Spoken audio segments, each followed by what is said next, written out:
अरे सुनने वाले भैया तुम लोग सुन लो, जिनको ऐसे मन में लगता है।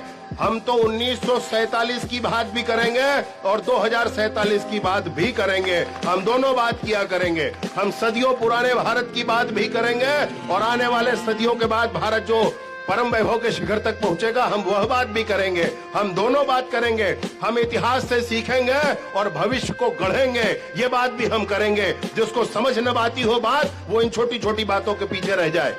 जब भगवान राम का मंदिर बनने वाला था, 500 साल का संकल्प था हमारे भारतीय समाज का कि हमारे भारतीय समाज के मान को दलित किया गया था। पदाक्रांताओं ने आकर के हमारे भारतीय समाज को किस तरीके से हमारे मान बिंदुओं को धूल धूसरित करने का काम किया था, ये हम सब ने देखा है। और हमने सोचा था मन में कि भगवान राम का मंदिर वहां बनना चाहिए। जब 500 साल के पराक्रम के बाद भगवान राम का मंदिर वहां बन रहा था, तो अनेक ज्ञानी बीच बीच में आए। उन ज्ञानियों ने कहा कि यहाँ ये बन जाना चाहिए, यहाँ वो बन जाना चाहिए। अरे किसी गधे ने तो ये कहा कि यहाँ शौचालय बन जाना चाहिए।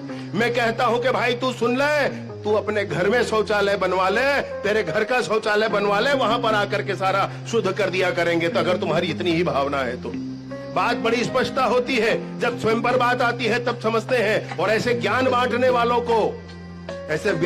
वालों को बड़ी स्पष्टता से जवाब देना चाहिए कि वो कोई राम मंदिर ही नहीं है, वो कोई पूजा का स्थल ही नहीं है। अरे वो तो भारतीय समाज का मान बिंदु है और वो भारतीय समाज का मान बिंदु उठकर खड़ा होना चाहिए।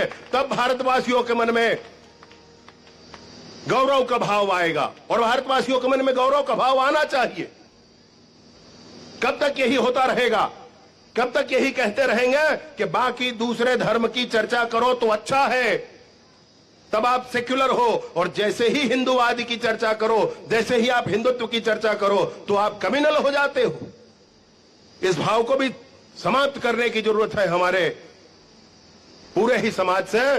और इसीलिए यही सोचकर मैं सोचता हूं, माननीय प्रधानमंत्री जी ने हर जगह आज इस बात की अपील की, हर जगह इस बात की अपील की कि जब आज 1000 वर्ष पूरे हो रहे हैं, हमारे सोमनाथ मंदिर को तोड़ा और लूटा गया था, आज फिर से उसी स्थान पर भव्य मंदिर सोमनाथ का बनकर खड़ा हुआ है।